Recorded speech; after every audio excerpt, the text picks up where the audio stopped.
le métier de professeur est rabaissé. Sur un concours d'éloquence, on s'en fiche. Vous êtes libre, mais d'une liberté que vous n'imaginez pas. En tout cas, Rimène, je ne te lâcherai pas. Par exemple, on dit papa. Numérotez vos pages aussi. La vainqueur se met du haut de mon 1m56. Tu vas tester, on va te chronométrer une dernière fois. C'est à deux pleine. Peut-on dire que l'expression soit jamais adéquate à la pensée? Faites comme chez vous. Oublie la caméra, tu t'en fiches. Salut vous! Aujourd'hui, je vous emmène à Sciences Po, première nouvelle. Et deuxième truc, je vous emmène... En fait, j'ai pas envie de trop vous en dire parce que je suis pas sûre de pouvoir filmer. Donc ça sert à rien de faire du teasing pour rien. Je vous emmène à Sciences Po aujourd'hui parce que j'accompagne une élève... Ah, j'ai trop hâte! J'ai trop hâte! Attendez, il y a trop d'excitation. En fait, cette année, j'ai été intervenante, j'ai été prof de prise de parole en public auprès d'une classe de lycéens dans un lycée à Créteil. J'ai eu l'honneur d'accompagner cette classe de seconde pendant plusieurs séances, pendant 12 séances précisément. Il y en a eu une de plus que prévu. Et parmi les élèves de cette classe, il y a eu plusieurs candidats pour un concours d'éloquence interne au lycée. Attendez, je sais pas si je suis présentable. Bon, on s'en fiche. Et il s'avère que parmi les élèves de cette classe, il y en a une que j'ai coachée un peu plus, pas par favoritisme, attention, mais parce qu'en fait, d'elle-même, elle s'est beaucoup plus investie et elle m'a notamment accompagnée lorsque j'ai été membre du jury d'un concours d'éloquence, mais auprès d'une autre association, donc vraiment rien à voir. Il faut savoir que l'éloquence est un sujet, un domaine, une compétence qui me passionne. Ça me fait littéralement vibrer au plus profond de mon être. Et là où certains voient l'éloquence comme de la tromperie, comme le fait d'enjoliver la réalité, moi je le vois comme quelque chose qui sublime le réel, qui permet d'exprimer des choses en trouvant le mot juste. Je trouve ça extrêmement fort comme pouvoir l'éloquence, et je dis ça en bégayant. Et donc cette élève m'a accompagnée à la demi-finale et à la finale du concours d'éloquence dans lequel j'ai été membre du jury, et elle a été d'une détermination sans faille. Je l'ai trouvée admirable par le courage qu'elle a eu, même quand il y a eu des difficultés sur son chemin. Jusqu'au bout, elle s'est pas dégonflée, même quand des gens lui ont dit « Non mais toi là, mais t'es pas éloquente. Mais pourquoi tu participes à un concours d'éloquence? Mais qui es-tu pour faire ça ?» Et franchement, je lui tire mon chapeau, comme quoi n'importe qui a tout âge, de n'importe où dans la société, peut vous impressionner, vous donner une leçon de vie. Vraiment, Rimène, tu m'as bluffé. Donc c'est elle que je vous emmène voir aujourd'hui, non pas pour la finale du lycée, mais pour la finale académique. Il s'avère que l'association organise donc dans chaque lycée participant un concours d'éloquence et que le ou la gagnante du concours d'éloquence au lycée participe à la finale académique. En l'occurrence, c'est l'académie de Créteil. Et une fois la finale académique passée, il y a la finale interacadémique dont la finale sera au château de Versailles. Donc le lieu est encore plus emblématique. Là, pour la finale académique, ça sera à Sciences Po. J'y ai jamais mis les pieds physiquement.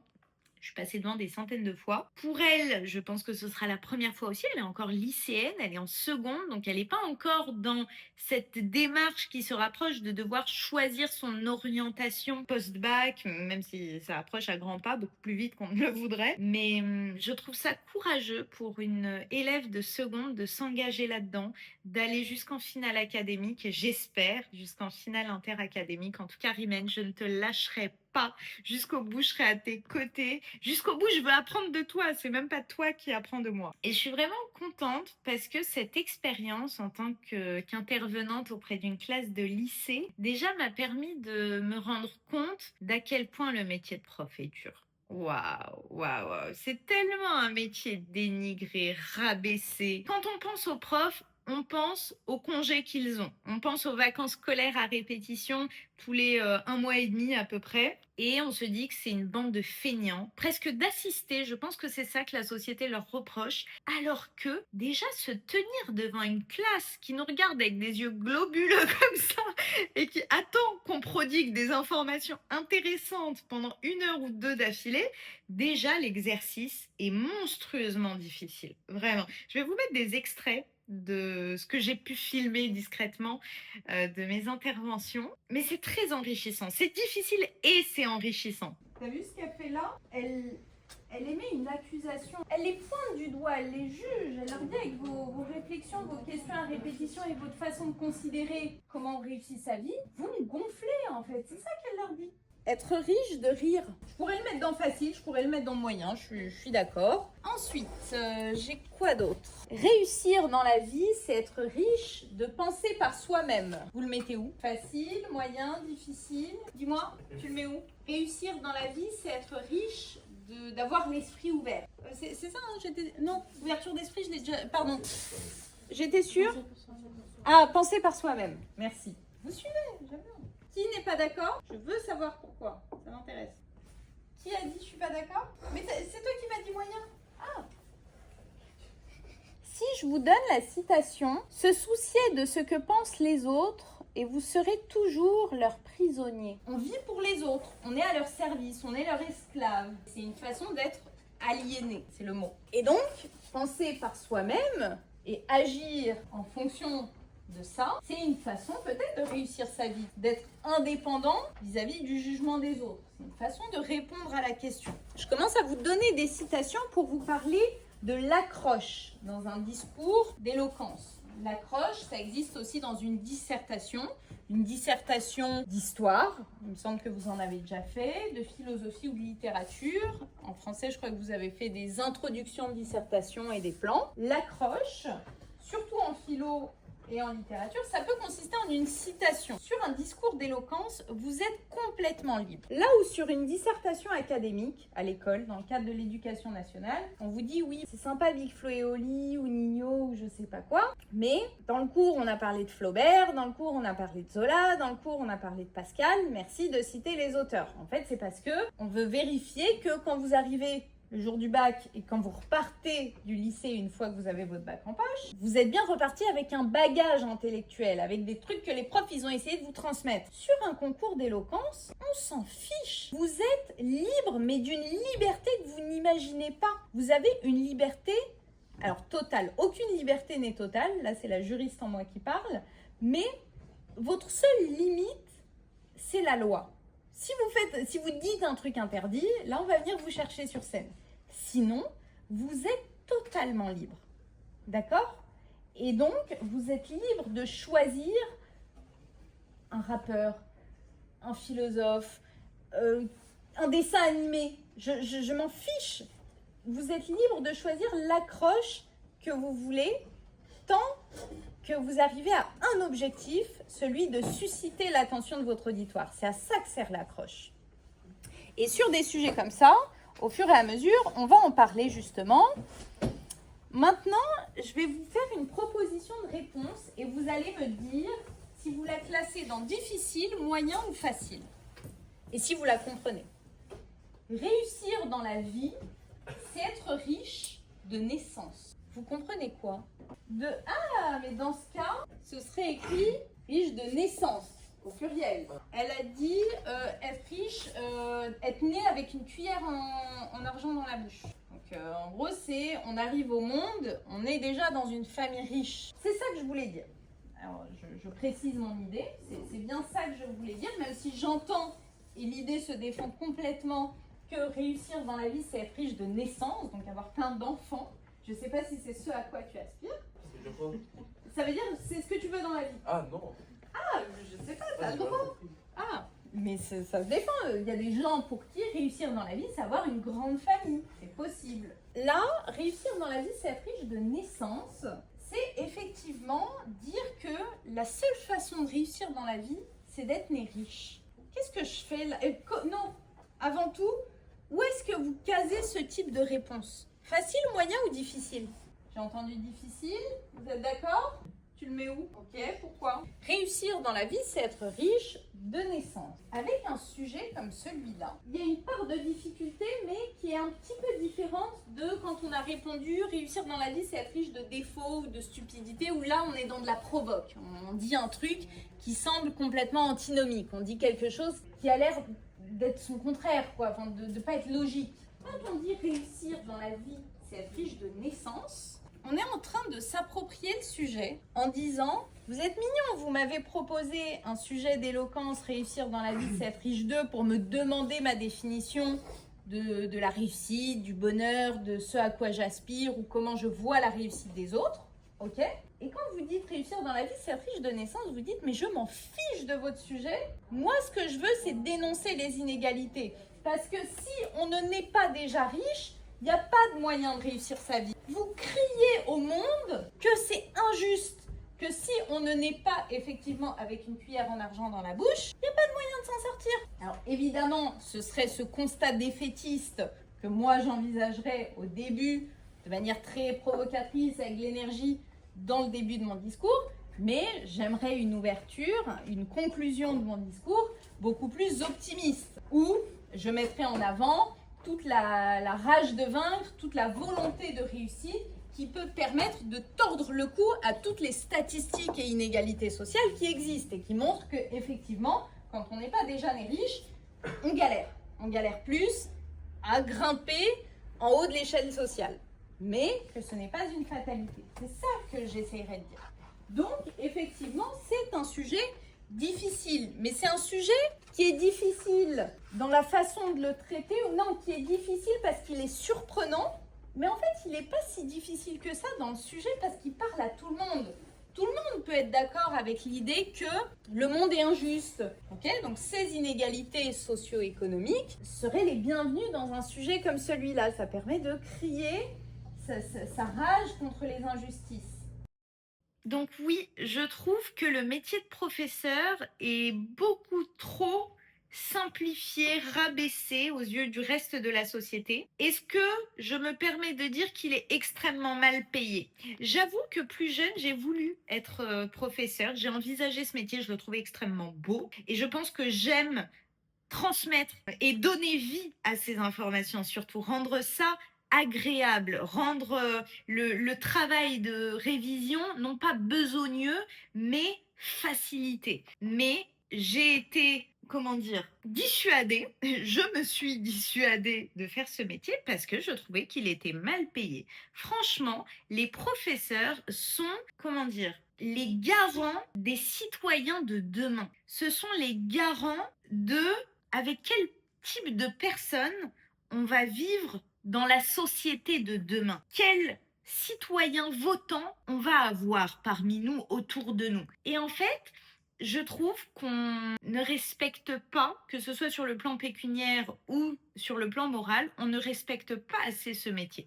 Bon, ensuite, la tâche difficile de faire cours devant des yeux globuleux qui nous regardent, c'est déjà un défi en soi. Mais en plus, quand vous devez faire cours 2 fois d'affilée à des classes différentes, enfin le même cours à 2 classes différentes, psychologiquement, c'est très très difficile de s'entendre dire la même chose et de faire semblant que c'est la première fois qu'on le dit. Alors qu'on l'a dit 1 heure avant, franchement ça c'est horrible. Et en revanche, je trouve que c'est un métier qui fait grandir. Alors certes, on est là pour enseigner, pour transmettre des informations, une méthodologie, mais c'est nous qui grandissons dans le processus. Et vraiment, c'est pas des paroles en l'air pour faire bien, pour dire oh là là, prof, c'est un métier enrichissant. Moi, du haut de mes 30 ans, j'ai appris, mais tellement en 12 séances auprès de lycéens d'une classe de seconde en très peu de temps, de manière très condensée. Et c'est un métier aussi qui permet de rester jeune. Alors dire que ça permet de rester jeune, ça fait très vieux.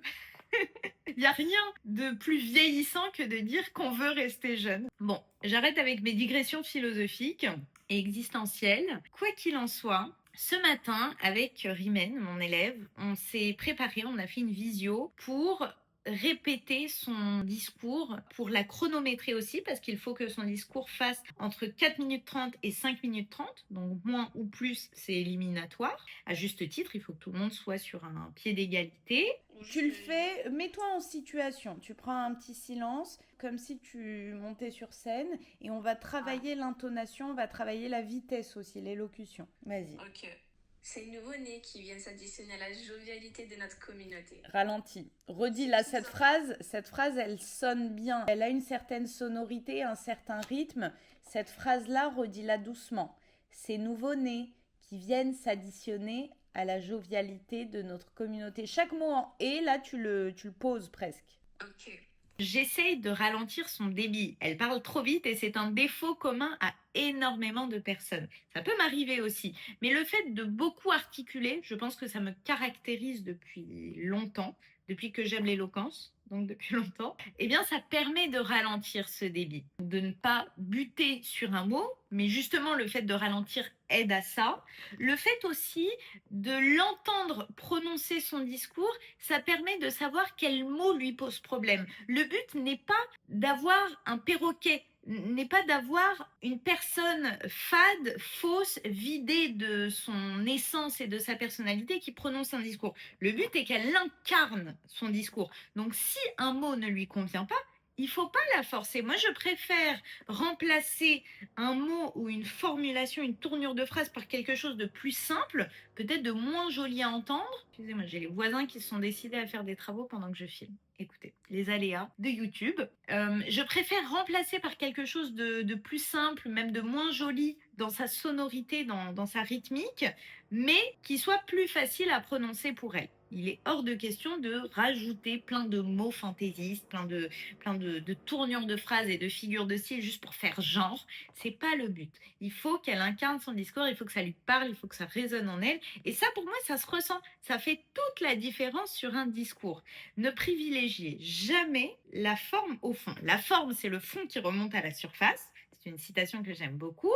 Mais le fond est l'essentiel et la forme ne vient que sublimer. Je vous le disais pour l'éloquence, je le pense pour tout propos qui vient de nous. Le sujet du concours d'éloquence, c'est... Attendez, je l'ai tellement lu et tellement travaillé avec elle que j'ai oublié. Quand est-ce que nous nous sentons vraiment nous-mêmes? Un truc comme ça. Attendez. Hop. Quand est-ce que je me sens vraiment moi-même? Voilà.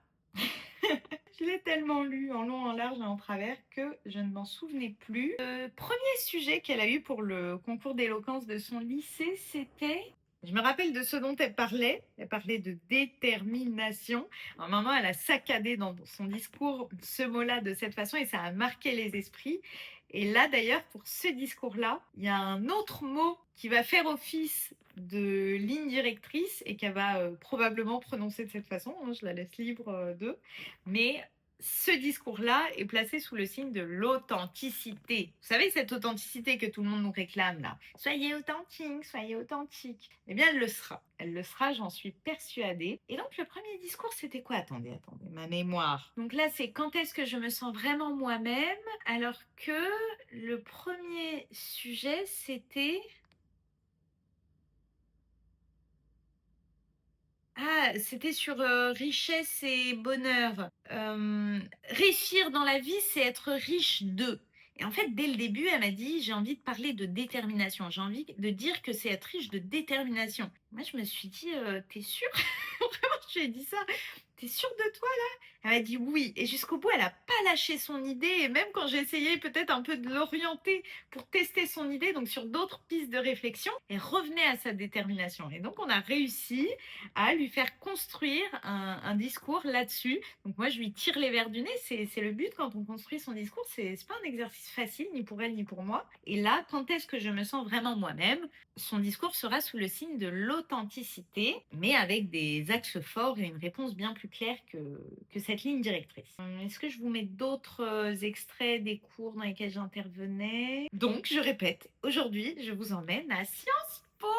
Ah oui, si, attendez, je précise. Comme elle est mineure, j'ai demandé son autorisation déjà. Est-ce que ça l'intéressait que je filme? Est-ce que ça la dérangeait? Donc elle m'a dit non. Et je lui ai dit, comme tu es mineure, il faut demander à tes parents. Il faut qu'on leur demande. Et manifestement, ça pose pas du tout problème à ses parents. Je pense qu'ils sont contents aussi de se dire qu'ils l'auront en souvenir. J'avais filmé son discours quand elle est passée au lycée. Et elle a gagné haut la main. Même ceux dans sa classe qui lui avaient dit « Mais toi, t'es pas éloquente, Rimène. Mais pourquoi tu participes à un concours d'éloquence ?» Et bien même eux l'ont applaudi. Il y a des petits malins qui se sont amusés à dire que c'était grâce à eux qu'elle avait gagné parce qu'ils l'avaient suffisamment provoqué en disant ça. Les tenants et les aboutissants de la détermination, on ne sait pas. Allez.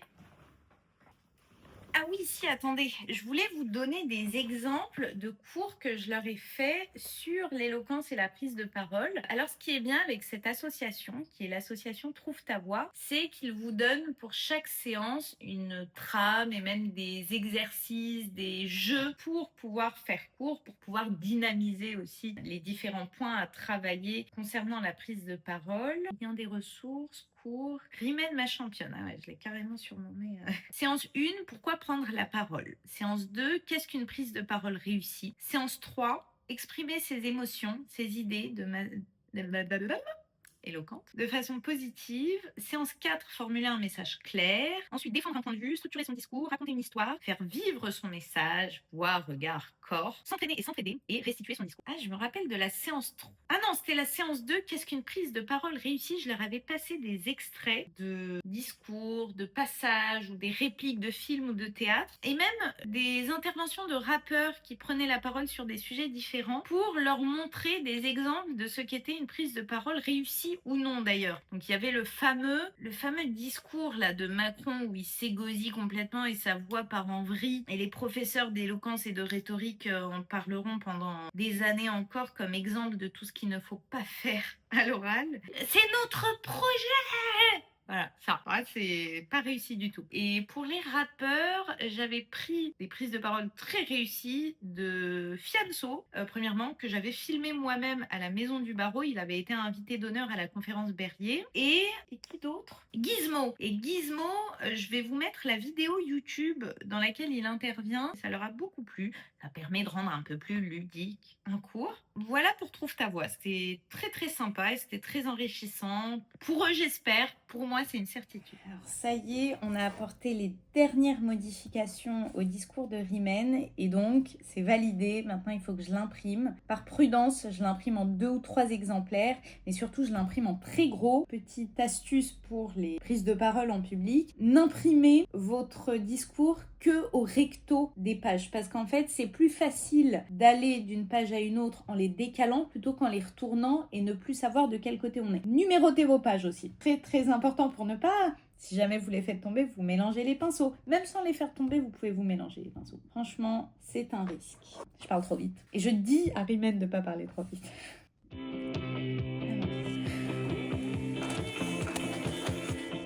3 pages. C'est bon.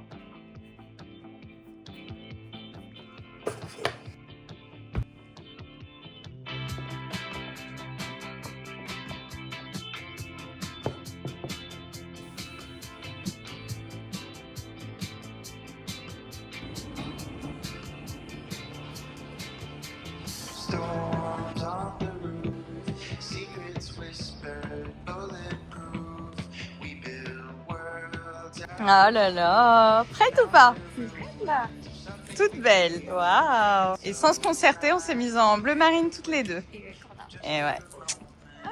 Qui dit élève dit coach. We can drive past the signs over the borders of our mind. 'Cause today's a beautiful day. Why would Ça. take that away? C'est grand. Ah, c'est pas si vrai. Alors, on est déterminé ou pas? Détermination, je le suis. Oh, imaginez-vous devant comme ça. Tu veux tester? Tu veux monter? On a le droit. Bah oui, tu seras tout à l'heure. Moi, je t'en donne le droit. La classe. Il marche. Oh, il y a des gens comme ça. J'avoue, c'est impressionnant. La vainqueur, c'est mais. C'est bientôt ça. Ouais. Avant même de participer, c'est elle qui a gagné. Finale. Et ouais. Je vais lui faire une vidéo pour qu'elle ait un souvenir mémorable de son discours. Waouh, trop bien. Ça, c'est de la formatrice. Ouais. Ça, c'est fort. Bon, merci beaucoup Yannis. Je vous présente Baptiste, le présentateur. Enchantée. Baptiste, vous avez peut-être déjà vu. C'est pas le cas, Yannis, c'est adorable. C'était un des premiers que j'avais eu comme interlocuteur quand j'ai adhéré à l'association pour être intervenant. Ouais. Bah, tant mieux, ça te permet au moins de. Attends-toi à ce que tout soit rentré. Mets-toi en condition. Ouais, c'est ce que Le je pire fais. possible. Je pense qu'il y a des gens. Genre, quoi je vais faire? Tu trébuches pas, tu prends ta jupe, toutes les petites choses qui peuvent te perturber, tu vas doucement. Comme quand je te dis ralentis. Et ben même pour marcher, tu ralentis. Oui, bah, évidemment, j'ai le contexte. Bonjour. Enchantée, je m'appelle Amélie. Je travaille chez Christophe et je suis chargée des répétitions. Tu vas faire un discours pour cet après-midi, c'est ça? Oui. Ok. Je suis un peu en avance, mais si tu as envie de te lancer, On va juste mettre bien on va juste enlever ça, ouais. Il n'y a rien au dos, d'accord? C'est vraiment un des... Comme ça. Il y a 3 pages. Exactement, j'ai grossi au maximum. Pour se dire un peu... Sachant que j'ai envie de la filmer, est-ce que je peux me mettre en bout ici pour la voir, ne pas être dérangée, ne pas la... Oui, c'est ça. Bien sûr. De toute façon, elle sera filmée aussi, si jamais. Comme ça, il y aura plusieurs vidéos d'elle. Elle va être filmée de partout, là. Génial. Regarde, là, c'est un mitrailleur. Il y a une caméra là aussi, en plus. Ok.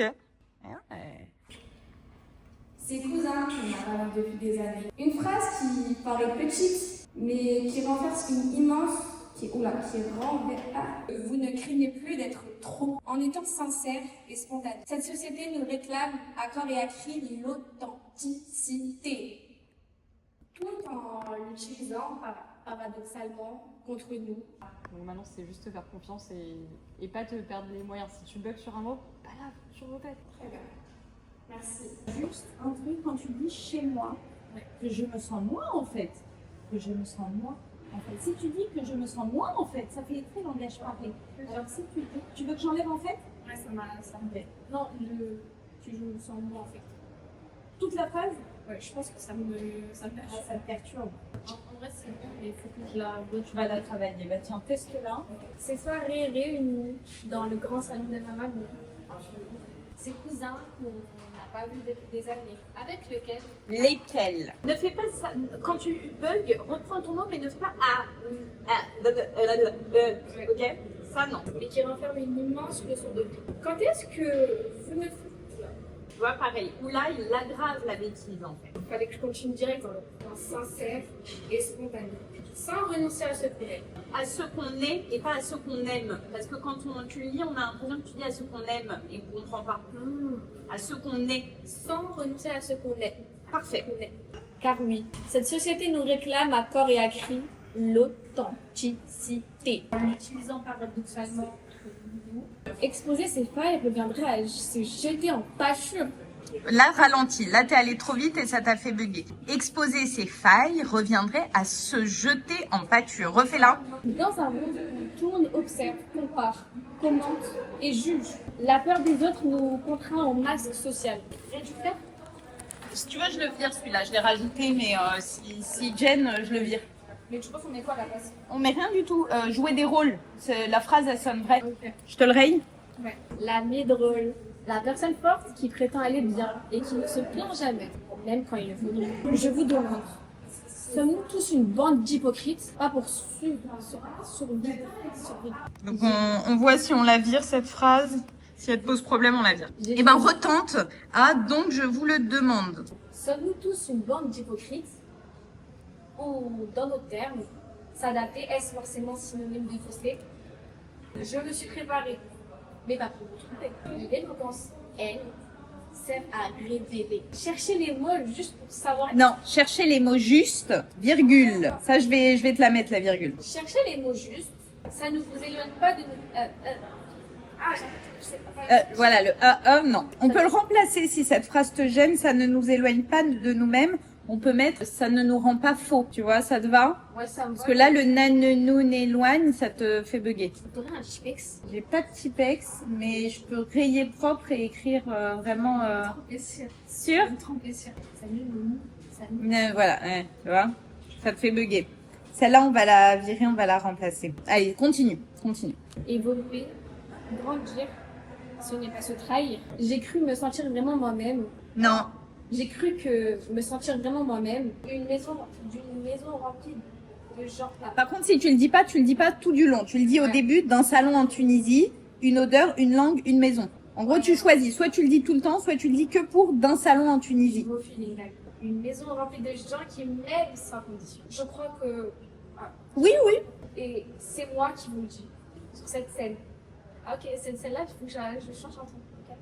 Et c'est moi qui vous le dis. Sur cette scène du haut de mon 1m50. Du haut de mon 1m56. Voilà. Oublie pas de le lire si jamais tu bugs. En fait, je sais. Alors, Ok. même s'il y a écrit mètre, je peux dire 1. Ok. Bon, je vais essayer de pas faire. Vas-y. Et c'est moi qui le dis sur cette scène du haut de mon 1m56. Tu peux même faire quelque chose en disant. Du haut de mon 1m56. Très bien. Alors, autant le haut. Alors, autant oser l'être pleinement. Je me rappelle. Ralentis. Alors autant oser l'être pleinement. C'est pas grave, même si tu ralentis de manière exagérée, alors autant oser l'être pleinement. C'est pas gênant. Alors que si tu dis alors autant oser l'être pleinement, tu vois, en fait ça nuit plus à ton discours que d'être lent au point de dire alors autant oser l'être pleinement. Alors, autant oser l'être pleinement. Et là, tu poses ton discours, ou en tout cas, tu montres, tu laisses un silence, tu dis pas voilà. À la fin, tu dis pas voilà. Ça, c'est moche, très très moche. Je regarde mon public. Exactement. Au bout d'un moment, ils vont applaudir, ils vont comprendre. Mais non, t'inquiète. On essaye, on chronomètre sans que je t'interrompe. Promis. Ouais. Je fais pas de blabla. Voilà. Et tu ralentis. Dès que tu commences à bugger, tu marques une pause, tu reprends ta phrase et en ralentissant. Tu ne touches pas ta robe, tu mets tes mains sur le pupitre. Exactement. Tout le public. Quand tu veux. De l'autre rive de la Méditerranée.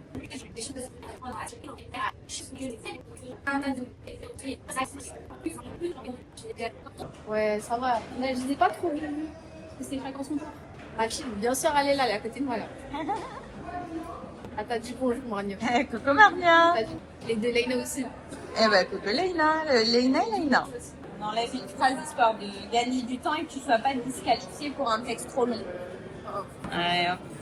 Du caviar. Tu vas tester, on va te chronométrer une dernière fois. On a encore un petit quart d'heure de préparation. Ça te va? Ça me va. Ça y est, tu deviens caméraman?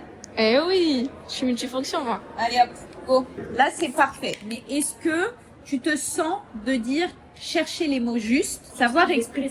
Je vais oublier. Est-ce que je te l'enlève? Si j'enlève le mot juste, ça fait sens quand même. Chercher les mots, savoir exprimer le fond de nos pensées. Là, tu vas la marquer, la pause, forcément. Ouais. Je te vire juste, parce que je sens que tu vas dire chercher les mots juste pour savoir. Allez. Mais ça va, là, j'ai fait 5 minutes. Ah oui, là, t'es top au niveau temps. Allez, je vais te chercher de l'eau. T'as chaud? Ah, il fait chaud là.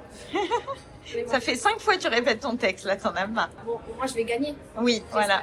Je te le souhaite. De tout mon cœur. Je peux faire une transition? Vas-y. Comment je fais transition? C'est quoi? Je sais pas. Tu veux faire quoi comme transition? Quand on suit du début et après, qu'est-ce qui s'est passé? Vas-y. Moi, franchement, j'ai peur du temps et j'ai un peu peur de bégayer. Surtout, il y a beaucoup de monde. Mais en vrai, je suis sûre de moi. Mais en vrai, si je gagne pas, c'est pas grave. Parce que si j'ai réussi mon texte, c'est bon. C'est bon pour moi. T'es trop forte, franchement. Chapeau. On va prendre un peu l'air et j'ai vraiment besoin parce que ma gorge elle est finie là. Allez. Trop belle. Ça y est, ça va mieux?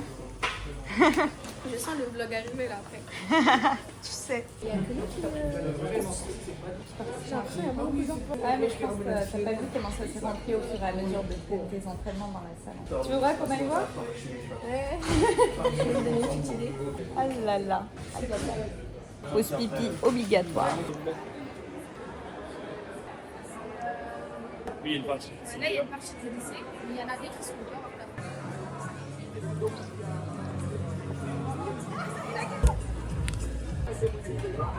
Ça se remplit.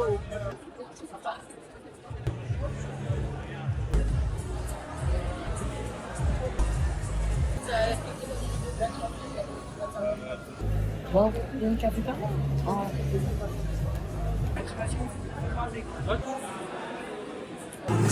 Bonjour à toutes et à tous et bienvenue à la finale académique de Créteil du concours d'éloquence Trouve ta voix. 1500 élèves de ce monde issus des 4 académies partenaires de Paris, Créteil, Versailles et Montpellier. Quand est-ce que je me sens vraiment moi-même? Moi, je suis Baptiste Cerisier, je serai votre maître de cérémonie cet après-midi.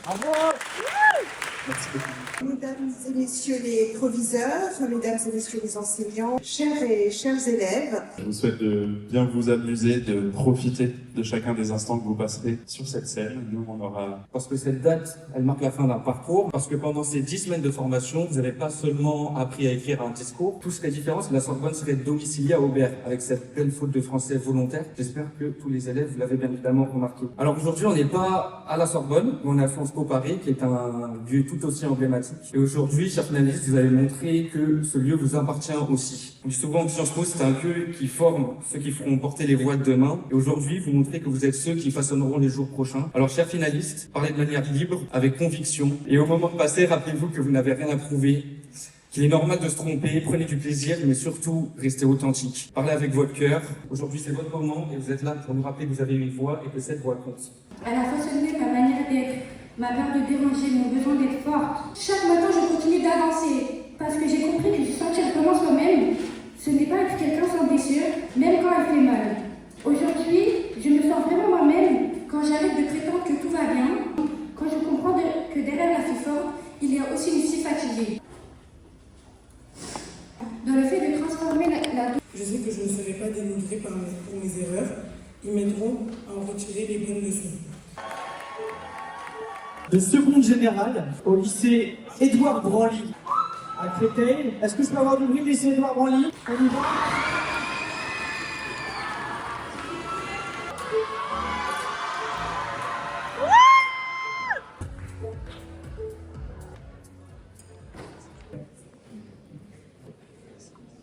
Au premier pied qui touche le sol de notre rive de la Méditerranée.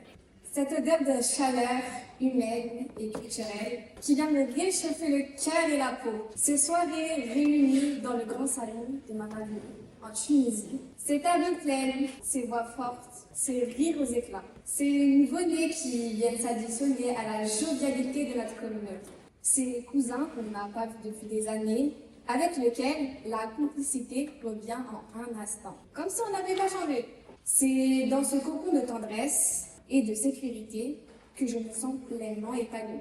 Chez moi, que je me sens moi en fait. Là-bas, on me répète souvent cette phrase simple et puissante à la fois. Fais comme chez toi. Une phrase qui paraît petite, mais qui renferme une immense leçon de vie. Un message universel qui dit « Ici, tu n'as pas besoin de te surveiller. Tu peux exister sans calculer chacun de tes mots ou gestes. » Et vous, quand est-ce que vous ne filtrez plus vos rires, vos idées, vos manières d'être? Quand est-ce que vous ne craignez plus d'être trop sensible, différent ou imparfait? Rechercher ces moments où on se sent soi-même, c'est finalement chercher comment être heureux en étant sincère et spontané, sans renoncer à ce qu'on aime. N'est-on pas pleinement nous-mêmes, là où on ne se surveille plus, là où notre naturel n'est pas perçu comme une faiblesse ou une faille immédiatement exploitable? Car, oui, cette société nous réclame à corps et à cri l'authenticité, tout en l'utilisant paradoxalement contre nous à la moindre opportunité. On nous dit « Sois toi-même, mais pas trop.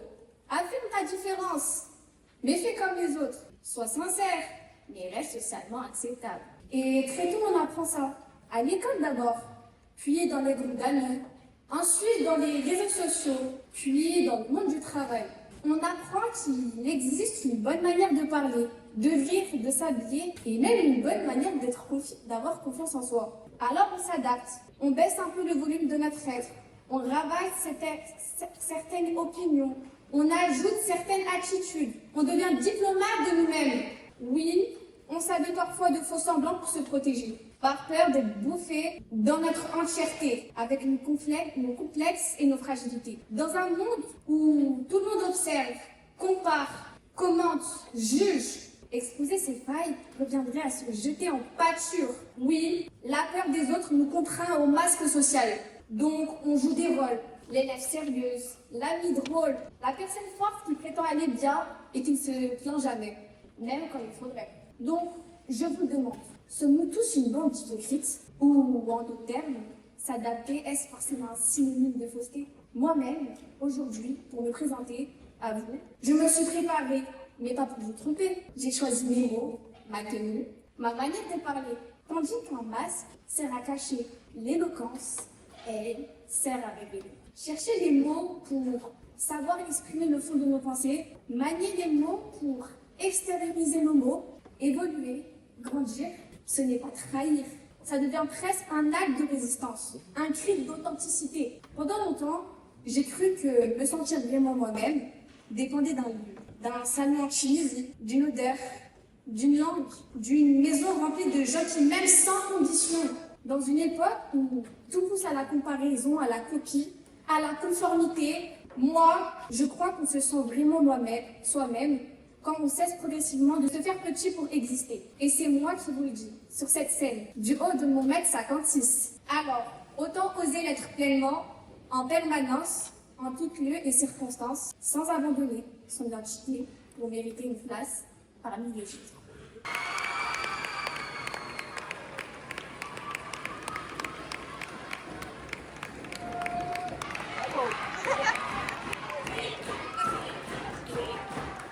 Encore un peu de bruit pour les mains, on y va!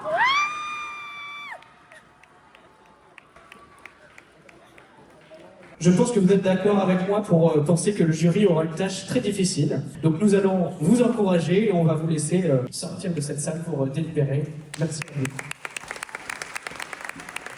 Mamadou proposera lui aussi un discours et une initiation pour que vous puissiez découvrir un peu la langue des signes. Je vous prie de les accueillir en faisant un tonnerre d'applaudissements, et les applaudissements pour Mamadou, ils sont comme ça en langue des signes. Donc vous pouvez mixer les deux.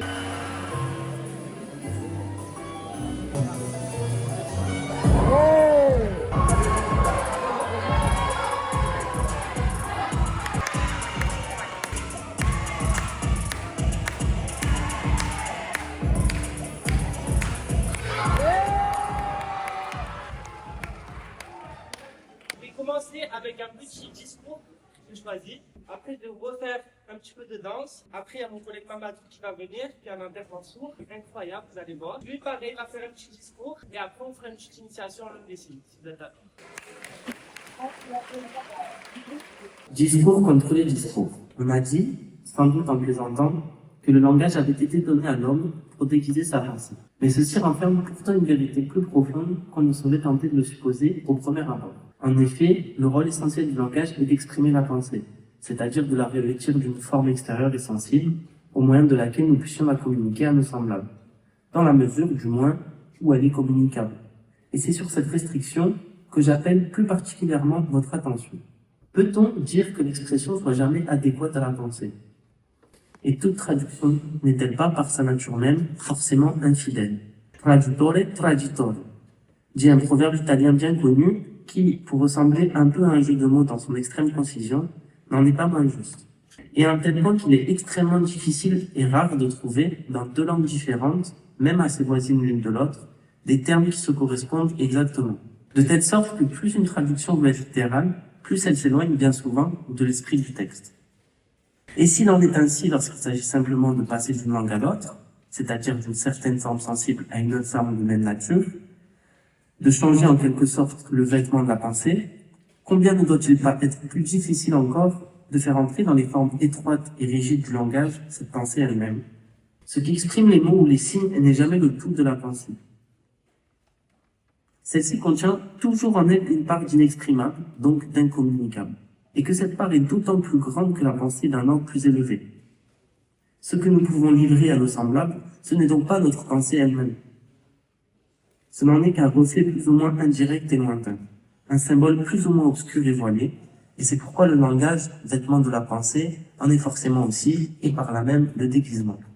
Pendant la délibération du jury, on a eu l'opportunité d'assister à une intervention de deux personnes, un danseur d'une part et un interprète en langue des signes et professeur de langue des signes. Et j'aurais voulu vous diffuser cet extrait, sauf que, chance ou malchance, mais le son a coupé à ce moment-là. Et je me dis que c'est un magnifique signe du destin, puisque c'est aussi l'occasion de montrer que le langage ne passe pas que par la parole, c'est aussi l'occasion de rappeler qu'en France, il y a plus de 7 millions de personnes sourdes et malentendantes et je trouve qu'on ne réalise pas à quel point ce chiffre est important et donc à quel point maîtriser un tout petit peu la langue des signes en tant que citoyen, c'est important. Je considère même que ça devrait être un cours d'initiation obligatoire à l'école. Mais bon, ça c'est encore mon opinion qui est toujours très tranchée sur plein de choses. J'ai trouvé ça très instructif et notamment sur la différence de considération des tabous pour nous autres personnes entendantes et pour les sourds et malentendants.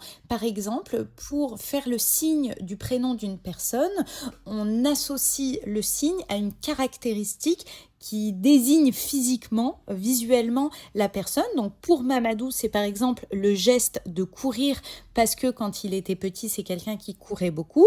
Mais pour désigner une personne grosse, eh bien le geste va être de montrer par exemple un ventre gros ou alors sur le côté de manière large. C'est une considération des tabous qui est différente parce que le langage, la communication nécessite le visuel. Par contre, je réalise à quel point j'ai un problème parce que mon trait toxique, c'est que j'ai tous les 4 matins envie d'apprendre une nouvelle chose.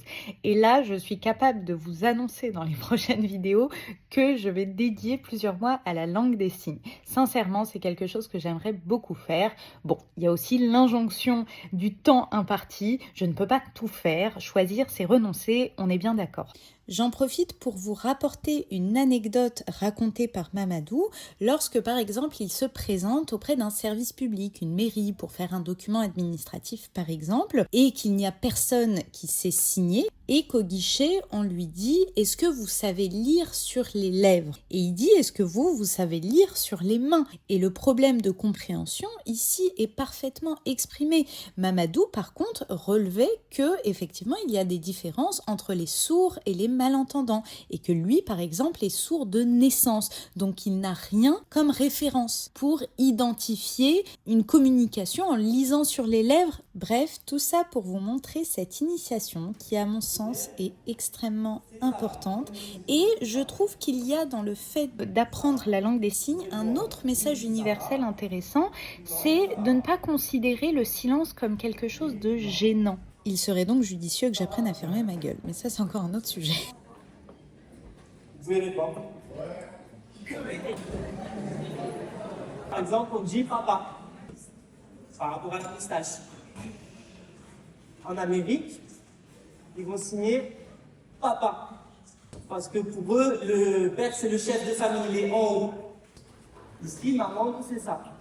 Au sujet, de quand il y a le bébé, on allait. En Amérique, maman, c'est là. Parce qu'elle est considérée en dessous. C'est culturel. En France, c'est mieux quand même. Là-bas, il y a une hiérarchie. Les enfants... Bon, allez, ça y est, le jury est revenu et chacun des membres du jury va prononcer quelques petits mots pour féliciter les candidats d'une part et pour révéler les 2 gagnants, sachant qu'il y a une distinction à faire. Il y a la personne, donc le vainqueur ou la vainqueur du concours d'éloquence qui ira en finale nationale, mais je crois que je l'explique plus tard, donc désolé si ça fait de la répétition, et un prix coup de cœur du jury. Je précise un point capital, c'est que pendant le passage des 6 candidats, moi j'ai activé mon chronomètre pour savoir s'il y avait des éliminations au fur et à mesure, ne serait-ce qu'à cause de ce critère éliminatoire. Ça nous a été imposé, ça nous a été transmis comme consigne écrite. Critère éliminatoire, aucun discours ne doit faire moins de 4 minutes 30 ou plus de 5 minutes 30.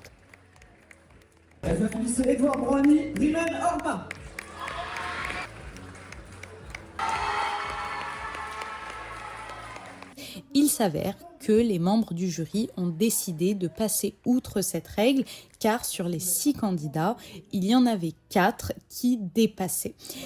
Est-ce que c'est juste ou injuste? On en reparlera. Franchement, je serais même capable de faire une vidéo dédiée. C'est vraiment pour moi une représentation de la société et de ce qu'on considère juste ou injuste et de comment on considère qu'on doit émettre des règles du jeu, soumettre les gens à ces règles et s'affranchir de ces règles quand ça nous arrange, ça c'est un point de vue. Ou alors l'autre point de vue, c'est de considérer qu'il y a une part d'injustice et d'incertitude et de toute façon de liberté des membres du jury dans un concours et donc on doit accepter de fait. C'est compliqué, c'est un sujet éminemment complexe, mais la juriste que je suis a envie de comparer ça aux magistrats, aux juges qui, même si leur décision est souveraine, sont tout de même soumis à la loi. Et quand on ne respecte pas la loi en tant que juge, eh bien notre décision peut être attaquée par un appel, par exemple. Bon, ensuite, on a été appelé à monter sur scène, intervenant et professeur accompagnateur. L'une des autres candidates, donc adversaire de l'élève que j'ai accompagné, lui dit qu'elle ne comprend pas le choix. Les professeurs m'ont fait des retours identiques en me disant qu'il y avait peut-être d'autres logiques qui ont guidé le choix du jury. En fait, quand le jury s'abstient autant de suivre les règles du jeu, eh bien forcément, il prend le risque qu'on jette l'opprobre sur lui. Et je comprends pas comment cette décision a été prise, mais je dois l'accepter. Déçu mais pas déçu. Ouais, bravo. Bravo. Bravo, bravo tout le monde. Bravo à toi. C'est la vie. Ouais, je suis pas d'accord.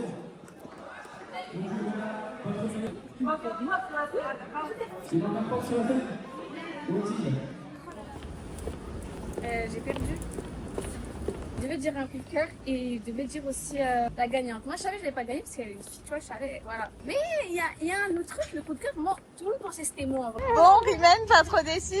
Ils ont bien fait leur discours, mais je suis un tout petit peu déçue. J'aurais pu gagner. Ah, c'est normal. J'aurais pu être un coup de cœur.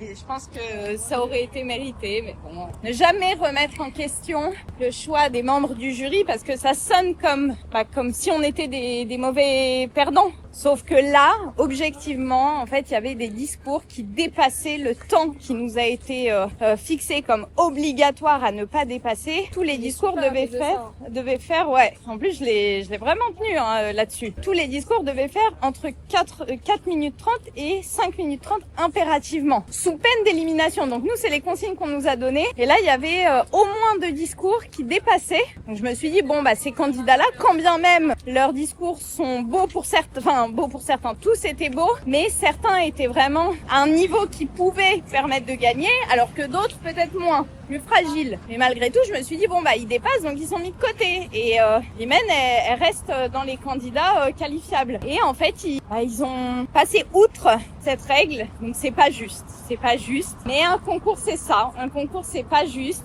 Le monde dans lequel nous vivons n'est pas juste. Et écoute, c'est comme ça, on remet pas en question. J'espère que ça te donnera la rage de t'inscrire à un autre concours plus tard, de retenter l'aventure d'une autre façon. Mais voilà, faut pas rester sur une note négative et faut pas être mauvaise perdante. Pour moi, tu méritais de gagner un des 2 prix. Mais bon, je suis pas objective non plus, hein. Qu'il l'est. On peut rien y faire, hein. Et non. Tu sais, j'ai gagné combien de l'argent. Ça, c'est Marie-Mène, ça. Dans tous les cas, j'avais dit, si je donne mon discours, que je gagne pas, je m'en fous. Et bah voilà. Voilà, bien un peu le système et très étonnée. Non, on remet pas en question les choix, mais effectivement, ouais, moi il y en a que j'avais éliminé d'office puisque j'avais chronométré chaque discours. Moi, je les avais chronométrés. C'est lequel qui sont dépassés? Pour moi, il y en a eu 2 voire 3. Merci beaucoup, monsieur. Génial. C'est pratique ça. Effectivement, je vous l'accorde, c'est très pratique. À la tienne? Ah ouais, ça commence sans moi. Ah. C'est vrai. Ça fait du bien. Grave. Ah, allez, on va faire. Ah, évidemment. Est-ce que ça va tenir? Alors, on va débriefer. Attends, je me rapproche. On refait ça? Ouais, tout ce que t'as à dire. En étant bonne perdante, t'as pas le choix. Ouais, ce que t'as à dire. Franchement, c'était grave stressant. C'est wow. Oublie la caméra, tu t'en fiches. Et je me suis donné du mal en vrai. Ouais, et mais tu peux être fière de toi. Franchement, ce que t'as fait, je te dis, ça te marquera toute ta vie.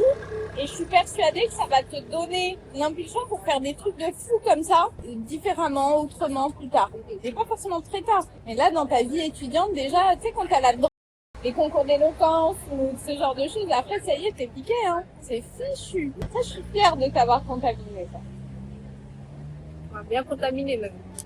Non, en vrai, j'ai dead mon discours. Ouais. J'ai dead mon discours. Elle s'encombre pas de fausse modestie, j'aime bien. Elle est fière d'elle, elle a raison. Et j'ai gagné ou pas, en vrai. Tant que j'ai dead, j'ai gagné un truc. J'ai gagné de l'argent. Montre-nous. Mais d'ailleurs, je sais pas c'est combien. Allez, on va voir les sous-sous. Alors déjà, j'ai eu un petit tableau. Ouais, celui-là, je l'avais. Ouais. Bravo. Voilà. Ça, je fais le 15, je l'embarque, je le vole. Et j'ai eu, voilà, une carte. Oh, les cartes d'artiste, hop, attention. Franchement, c'est bien. Voilà. Au moins, j'ai gagné un petit truc. c'est bien. Et ça va. Ouais. Bravo. Et bah figurez-vous que Rimène m'a apporté un cadeau aussi. Au tout début, elle me l'a donné. Je l'ai pas encore ouvert. Je vais l'ouvrir avec. Hey. Unboxing. Ah tiens, j'ai mis une petite crème à barbe. Je suis prête pour l'été. Glow Energy crème booster éclat. Top. Je vais faire comme les... Vous voulez la ref? Je la mets en description. Ah non mais je kiffe, moi je suis une gosse moi. Il y a un truc, j'aime pas abîmer les emballages de cadeaux. En même temps j'ai juste envie de déchiqueter comme ça. Bah, mais vraiment merci beaucoup, c'est adorable. Petit problème logistique avec les ongles. Ah, noix de coco, donc crème pour les mains. Labello, noix de coco aussi. Toute la gamme noix de coco, j'aime bien l'odeur de la noix de coco. Ça, c'est vraiment, ça sent l'été. Et le bain de douche. Yves Rocher, voilà, merci beaucoup. Merci. Après, en tant que coach capable, je suis obligée de vous faire un cadeau quand même. C'est vraiment une coach capable. Elle m'a aidé du début jusqu'à la fin. Bah, j'aurais aimé t'emmener plus loin et t'en aurais été capable. Ainsi va la vie. J'ai donné mon discours. Ouais. Ah. Allez, on finit le vlog là-dessus, on profite un peu. Bye bye. Allez, bisous. Le mot de la fin, je vais le laisser à Rimène, à qui j'ai dit au revoir dans le métro. On a pris des chemins opposés. Elle a eu une très belle phrase. Elle a dit « C'est une défaite qui a un goût de victoire ». Et je suis d'accord. Je suis contente aussi parce que l'association a expliqué le pourquoi du comment. Déjà, il ne faut jamais contester une décision de jury. C'est comme ça. C'est acté, c'est fini, voilà. Même si ça peut paraître injuste en apparence ou de manière objective compte tenu de certains critères, de règles du jeu. Mais la décision du jury prime toujours. Et en fait, il y a eu quelque chose d'exceptionnel. C'est que sur les 6 candidats, il y en a 4 dont le discours a dépassé. Et comme il y avait 2 gagnants à sélectionner, donc un coup de cœur du jury et un gagnant pour aller en finale nationale, et bien si on gardait ce critère-là du temps imparti éliminatoire, en fait, les 2 candidats gagnants sont sélectionnés par défaut, ce qui n'est pas juste non plus. Bon. Voilà, c'est comme ça. Écoutez, là, je vous emmène à un événement que je suis pas sûre de pouvoir filmer. Donc, je m'engage pas en vidéo là-dessus. Mais si j'ai l'opportunité de vous mettre quelques images ici dans ce vlog, je le ferai avec plaisir. J'ai proposé à 2 amies de m'accompagner. Il y en a une qui a décliné parce qu'elle était pas dispo. Et l'autre devrait être là. Bon, je l'ai un peu prise au dépourvu. Elle était au travail. Elle m'a dit, mais je suis pas habillée de façon classe. Est-ce que c'est approprié? Est-ce que ça va pas être trop guindé? Je lui ai dit, bon, a priori, t'es avocate, tu t'es habillée pour aller au cabinet ce matin. Elle m'a dit, oui, mais avocate start-up, je suis en basket chemise. Ça va aller. Au pire, on fera dérider certains visages. Et voilà, on va voir ce que ça donne. Allez, je vous emmène. La chaleur fait que le maquillage coule. Pas joli, joli.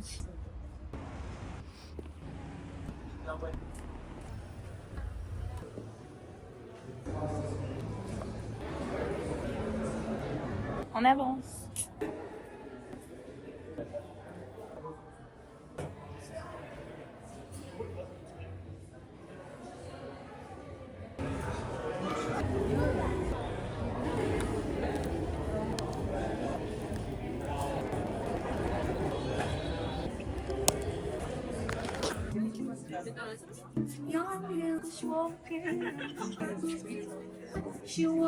Pardon, j'en profite, je vous en prie. Merci beaucoup. Je peux vous filmer ou pas? Oui, oui, allez-y. Merci beaucoup. Et bien voilà. Merci. Et après, ouais, il y a eu des collabs, mais je pense qu'il y a, je sais pas s'il n'y a pas eu un concourage, etc. Et je pense que c'est il y a eu un imprimeur aussi. MayoTD, ça a été quand même.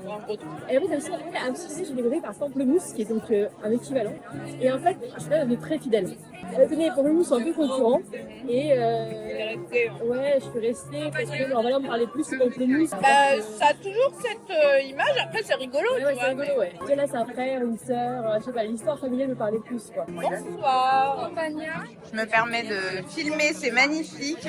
Campagna, thon, œuf de caille, petite tomate cerise. Magnifique, merci beaucoup. Peux-tu servir? Oui, je veux bien. J'ai fait des bêtises en plus. Et voilà, génial. Le vin et ça, dans la vie réelle, quoi. Allez, je me laisse tenter. C'est une catastrophe. Arrête-moi.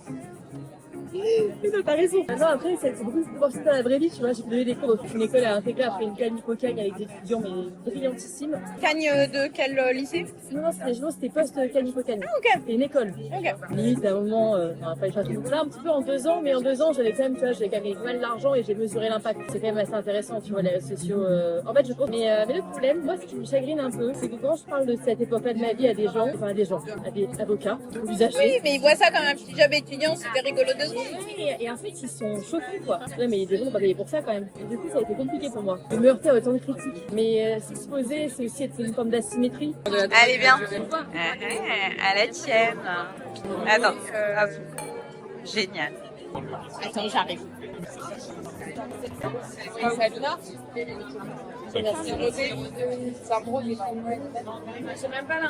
Magnifique. Allons-y. Tartelette niçoise, vous m'avez dit. Compotée d'oignons, olives tagache et anchois. Magnifique. Merci beaucoup. Ça, c'est quoi? Panif de pois chiches. Magnifique. Waouh. Bonne dégustation.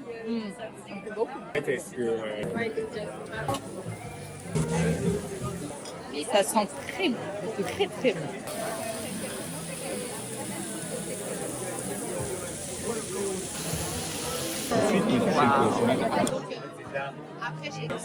Merci, monsieur. Stop.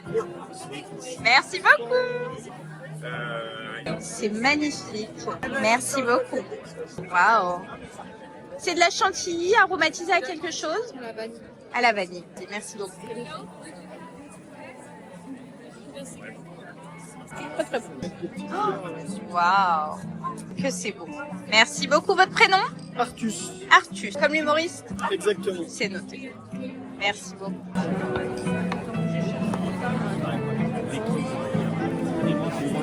C'est bon, hein? C'est bon, ça a l'air.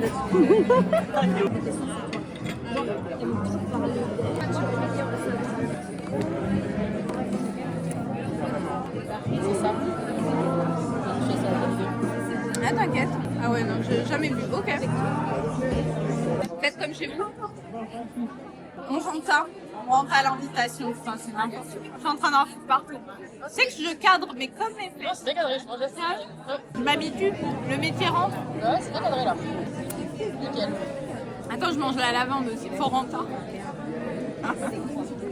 Je suis un enfer. Je sais pas comment je suis fréquentable. Ah, c'est pas bon la lavande. Alors ça, attendez, il y a du chou, de la crème, du sucre.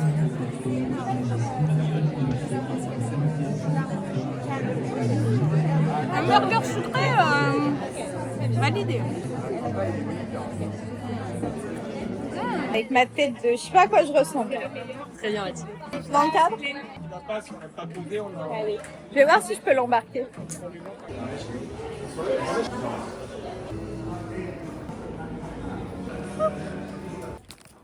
Je voulais juste qu'on ouvre ce qu'il y avait dedans. Tapenade verte, apéritif à tartiner. Écoutez, je fais du unboxing de l'hôtel du collectionneur. Mais je suis plus contente pour le sac que pour les victuailles. Attends, capre et anchois. Et alors ça, c'est un truc que je prononce hyper mal pour l'italienne d'origine que je suis. Moi je dis bruschetta. Martina quand même là. C'est bruschettina. Bruschettina. Bruschettina. Placement de produit ou pas? Est-ce que quelque chose te fait envie parmi les deux? Non, ça va, franchement. Ah, franchement, avec plaisir. Hugo, il préfère quoi? Il aime pas les deux, je pense. Ah ouais? Ouais, vraiment. C'est pas son calme. Sûr? Bruschettina. Ah, bruschettina. Peut-être Hugo aime bien là, il y aurait maintenant qu'on en parle. Bon, Peut-être que... Hugo. Dédicace. Tiens, T'es sûre de toi? Oui, je suis sûre de moi, avec plaisir. Bon, allez. Le sac. Enlevez-moi tout ce qu'il y a dedans. Laissez-moi le sac. Allez, on va finir là-dessus. Écoutez, il est quasiment 22h. Je suis en train de rentrer chez moi. C'est cool, j'habite pas très loin. J'ai mal aux pieds de malade. Heureusement que j'ai pris des ballerines de rechange. Elle est loin, l'époque où je passais la nuit en escarpin sans plateforme de 12 cm de haut. J'ai mes loups-boutins là 12 cm, talon aiguille. Je passais la nuit avec et je prenais pas de chaussures plates de rechange. Elle est loin cette époque. Là, je vois que j'ai vieilli. Ça y est. Là, j'ai bien fait de prendre les ballerines de rechange qui ne puent pas. Je refuse les a priori dessus. Écoutez, c'était vachement sympa. Suis-je un peu pompette? Peut-être. Je vous l'accorde. Mais j'ai passé un excellent moment. Je devais plus réseauter que ça. Finalement, ça a été un temps de reprise de contact avec Charlotte que j'avais pas revu depuis qu'elle a passé son barreau. En fait, non, elle avait passé le barreau. Elle était élève avocate. Elle avait pas encore prêté serment. Elle avait pas encore son cabinet. Elle apprenait. On était en contact sur les réseaux sociaux. On parlait. Parfois, on n'était pas d'accord sur certains sujets. Mais putain, c'était un vrai plaisir de la revoir, de discuter de plein de choses, de l'avocature d'une part et des réseaux sociaux d'autre part. Il s'avère que Charlotte fait partie des gens qui ont créé du contenu et elle a créé beaucoup de contenu dans le domaine du droit. Et franchement, c'est une niche, mais il y a tellement d'opportunités à saisir.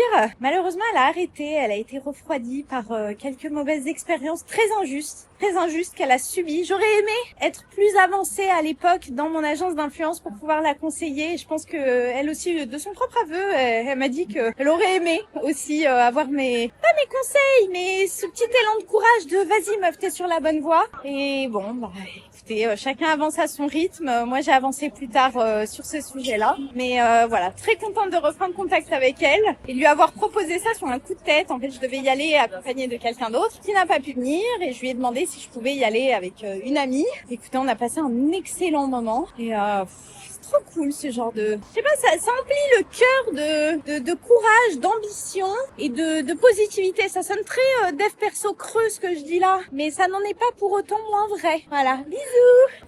Les chaussures en PLS, les remplaçantes. RIP.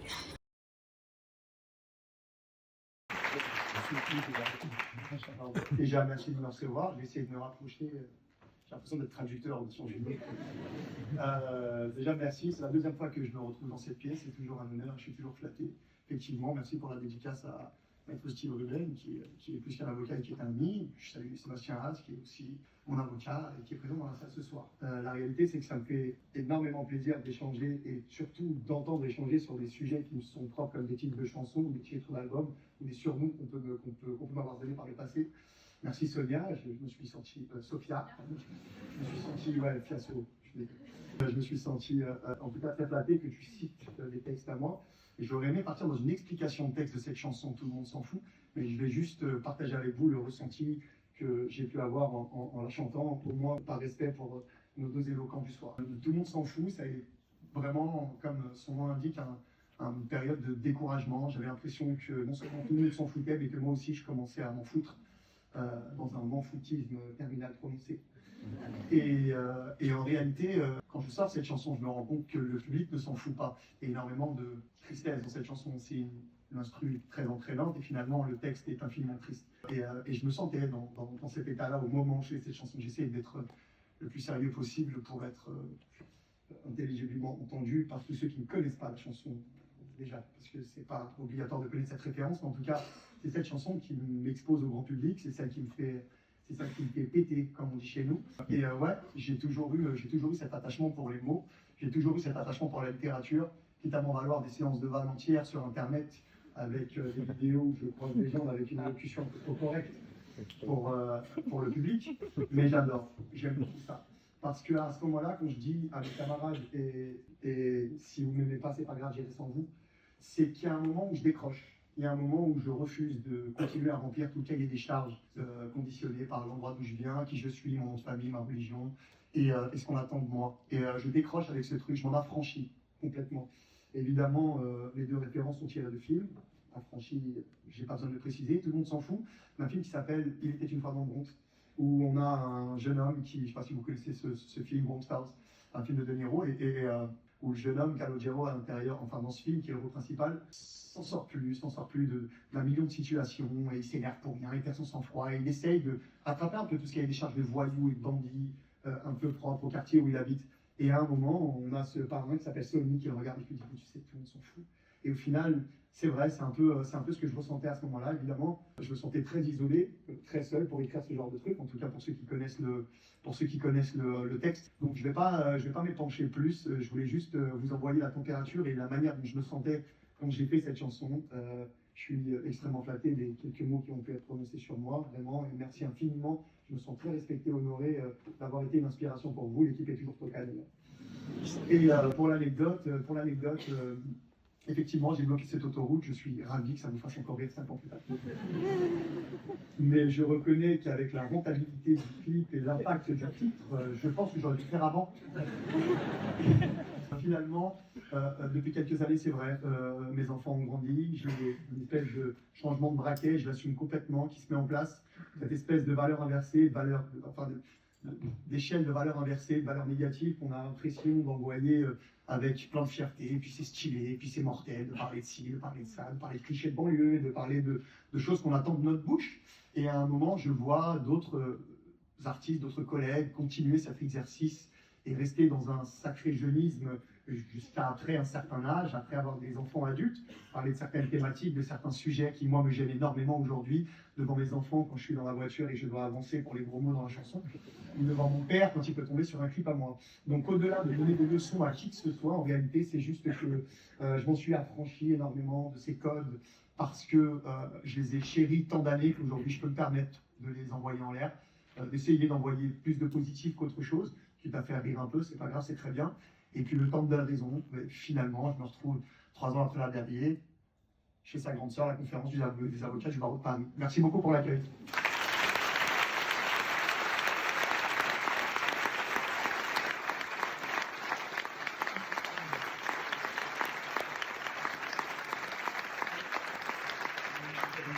Thank you.